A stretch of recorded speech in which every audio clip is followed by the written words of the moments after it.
DESIblitz.com. Hi, I'm Angad Singh Gahir, and I'm an amateur bodybuilder, and you're watching me on DESIblitz.com.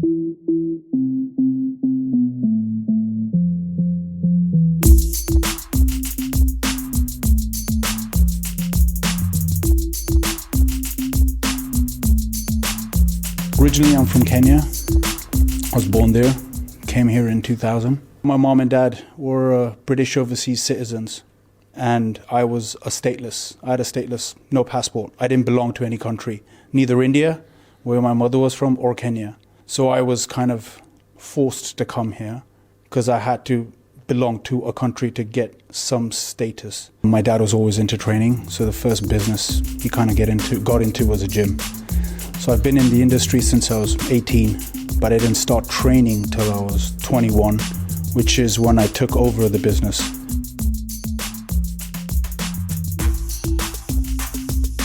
So when I started training, I was pretty obese. I had bronchitis, asthma. I was told training would help me with my asthma, and it did. So I got into it, started with just general weight loss, and then got into helping clients because I had the knowledge. I did my level 2, my level 3 then. One of the UKBFF judges called Martin, he kind of saw me training one day, says that he thinks I should compete. So that's how I kind of got roped into it. I started in 2016 with my first show as a beginners in West Midlands, in Town Hall, Birmingham. So that was my first show as a first timer.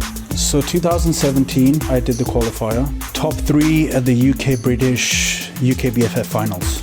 3rd spot. That was my first attempt at a UK final show, and that's my best position so far. I didn't think I had a chance, even coming top 10.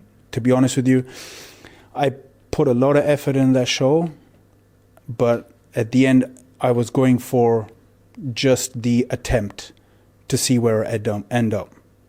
But I ended up 3rd, which was, I still remember that day. So yeah, that's the one I go back to always. And then later in 2017, in October, I did my first British finals where I came 3rd. And then the year after, in 2018, I did the qualifying then. Then I did the British finals where my mind was somewhere else, so I came 6th in that show.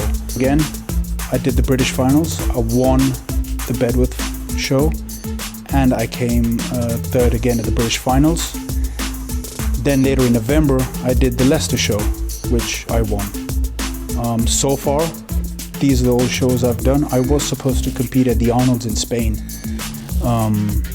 but due to the COVID, it didn't happen. That was my first invite for an international show.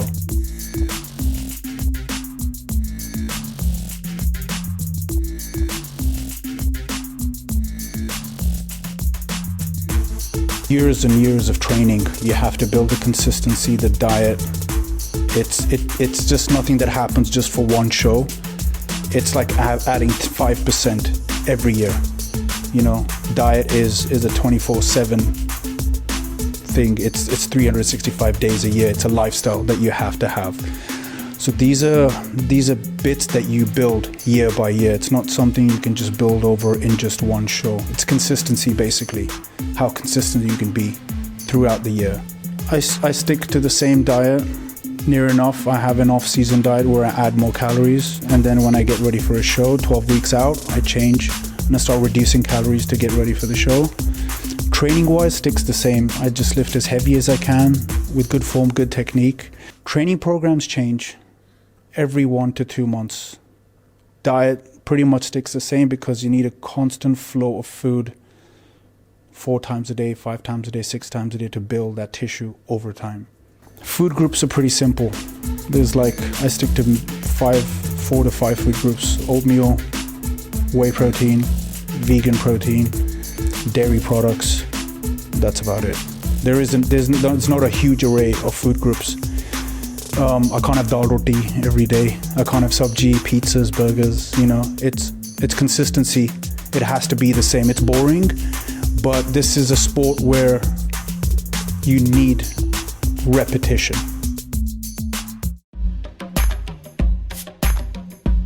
The use of steroids, if they're taken for competitive purposes, they need to be regulated. You need a nutritionist who can read your blood work. You need somebody where you can go get your blood work done. If they're taken sensibly, reasonably, I don't see there's a problem with them.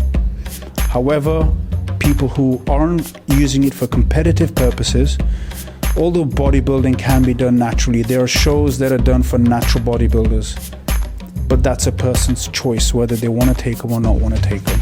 But nonetheless, with them, you need guidance. That's important. Bodybuilding's taught me a lot. It's helped me in my business. And what it's helped me with is discipline in regards to, repetition, doing the things day in, day out, the consistency of everything. I know for one thing, to build anything, any business, to build this body, it doesn't come overnight. You have to keep at it, and it just builds over time. So that's discipline, patience, consistency. Those three things are the most what I learned from this sport. And it's helped me in every aspect of my life.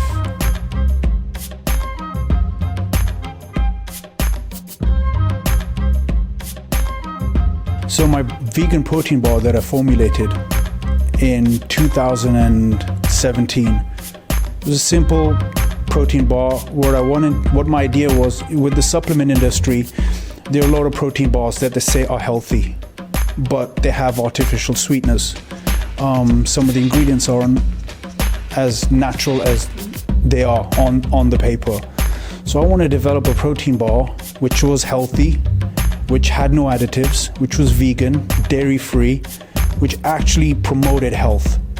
So I developed a protein bar called Ong Energy with a couple of people. I formulated the bar myself, but then there were a couple of people helped me, get the branding and everything done. I built two bars. There's a pre-workout bar and a post-workout bar. An energy bar, essentially, and a post-workout bar, but it's not a bar that you could have used just for those purposes. Just for yourself as a general energy bar in the morning, it would account for your breakfast, the calories that you would have for your breakfast. Has protein, not too much. We didn't want to call it a protein bar, because I didn't want it to mass market just the bodybuilders or the athletes, but just the general public, but still healthy at the same point. The supplements, basically it's a pre-workout, entirely not related for your general average Joe, just for the guys who want to go to the gym, train hard, fat burners, and like a natural testosterone booster. So these are the couple of things that I'm developing and working with. My vegan bars are suitable for any athlete, even those who are restricted by Informed Sport to have certain, ingredients in them. Maybe, of course, not the pre-workout, but the protein bars for sure. Energy-wise, post-workout for recovery, or generally just any day. Instead, let's say you have a boxer who wants to eat and he just needs to get the calories in and wants healthy foods. You can easily supplement them. The future, I'd like to get a pro card within the next few years, hopefully, and see how far I can take that pro card. Realistically, I know I'm not a top 2 or 3 tier athlete, but I'd like to push my genetics as far as I can and develop supplements on the side that can help other athletes move further up.